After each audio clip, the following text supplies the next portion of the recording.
We're here today with Max from Tri-City Performance.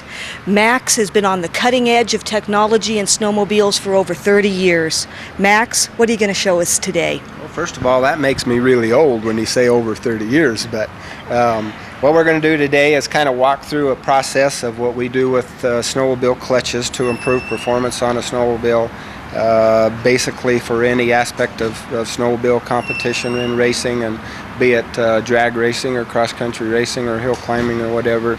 Just some of the things that we've done over the years that helps improve the performance of the sled. Okay. What we want to do today is just basically talk about clutch preparation for a snowmobile, and specifically how to get your clutches ready to go racing. You can have the very best motor in the world that's producing the most horsepower, but these things are actually the heart and the soul of that sled as far as putting the maximum performance to the ground. So with that said, one of the things that we do with snowmobile clutches is even a brand new clutch, we will tear the clutches down, we put these over in the solvent tank, we scrub the clutch faces with 180 grit paper. This gives the belt a better biting surface on there, so it also helps reduce the slippage of the belt, which also reduces clutch heat. So some of the components that we use with the driven clutch when we're reassembling this is a captivation for the driven clutch spring. Inside this, we use a plastic washer in here that we put grease on.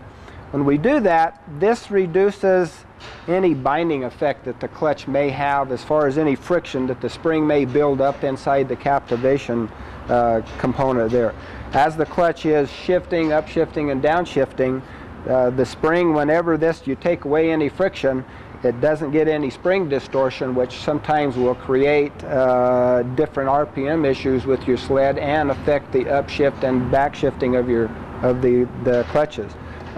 We use that plastic washer in both the bottom and in the roller on the top here. So this will go back together on there. We do use a little never seize on the splines whenever we reassemble this thing and put it back together. Okay, so with your driven clutch reassembled back to this point, the next component to go back in the team clutch is the helix. Obviously, these are matched to the performance package that you're trying to achieve and for the shift pattern. And so with team helixes, there's generally 2 shift angles per helix on there. This is really good, because a lot of the times when we design or when we're working with team, we'll get the helix angles that we know that will work with a specific engine package, so that if you're in the mountains and at say higher elevation or the snow conditions change, you can simply pop this out, drop it into the next closest angle, and it should correct any issues that you're having for the day. But so when you put that back together, you want to make sure that you check the rollers, everything is free play on here, and then select the angle that you want, and your clutch can go back together. Blake, once again, when we get to the drive clutch, we do the same thing. We scrub the faces, and then these are washed thoroughly in soap and water and cleaned. When you have a belt that is adjusted too tightly and it's squealing on your clutch, that's rubbing on the shaft, or the fixed face shaft of your drive clutch. When that does that, this will swell up, and this will actually cause the movable face sheave to bind on here as it's trying to upshift, as it's trying to shift. So these are things to kind of keep in mind about clutching and what improves the sled. You know, a lot of times we'll be at a hill climb or at a drag race, and you'll pull up to the line and the guy's clutch is squealing to beat heck next to you. That's because that guy's trying to get that thing to start off in the lowest ratio possible, but he's actually creating an issue by having the belt adjusted too tight, and it swells this up, causes the movable face sheave to have a problem moving up and down on the shaft. So this is a good point to remember on that. Back to as far as the setup though with the clutches, once everything is cleaned as far as your drive and driven clutch, we go to the helix. You want to make sure that you check the rollers, that the rollers are rolling freely, the bushings are in there, that the washers are in there.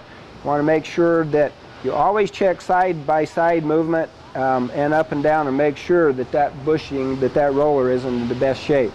The other thing to look at is the spider bushings. When we check these, we will always put that on the clutch and then lift that up, and you want to kind of check the side-to-side movement. On a Polaris clutch, and especially with the new ones, this is probably an issue that we used to see a lot in the past as far as sloppiness with the bushings or the buttons in the Spider.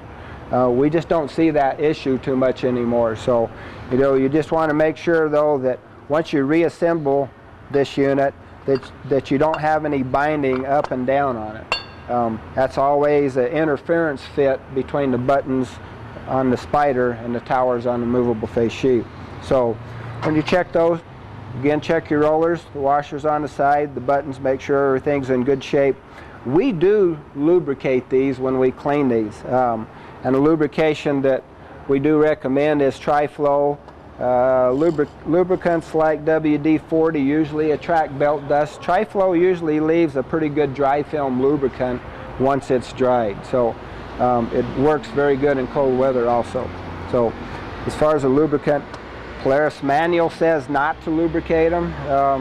Something that we do because we do feel that it does make the clutch last longer. So, and then once we're done with the helix, again, you want to check your lid bushing and the interference fit on the shaft. So these are all things that when everything is tight, the tolerances are correct on it, these are all things that makes and improves the efficiency of your drive and driven clutch.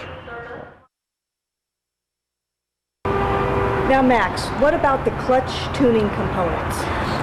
Good point. There is 1,000 different combinations out there of clutching and a lot of different manufacturers, and basically they're all good. We have actually developed a clutch weight of our own. This is one of the very first aftermarket clutch weights that we developed about 12 years ago or so. These are 270-gram weights. This is a Polaris weight. This is our Lightning weight.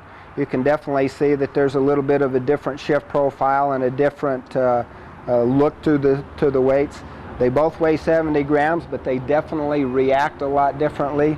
And it's when it comes to tuning a snowmobile, there's lots of good aftermarket components out there, and we actually sometimes will use a mixture of a lot of the stuff that different aftermarket companies offer and some of the stuff that we build and design ourselves.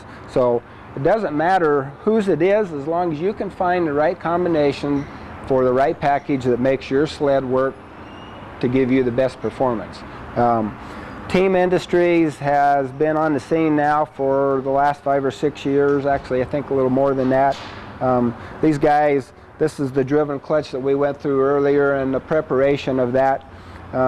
These guys have really come a long way as far as improving clutching and especially for mountain riders. Not only are we involved in racing, but the biggest portion of what we do is to try to help mountain riders improve the performance of their Polaris snowmobile. So in the process of that, sometimes we've had team cut our own angles to work with our weights and improve the performance of the sled. But this is actually a helix that we worked with team to build for specific use for turbos.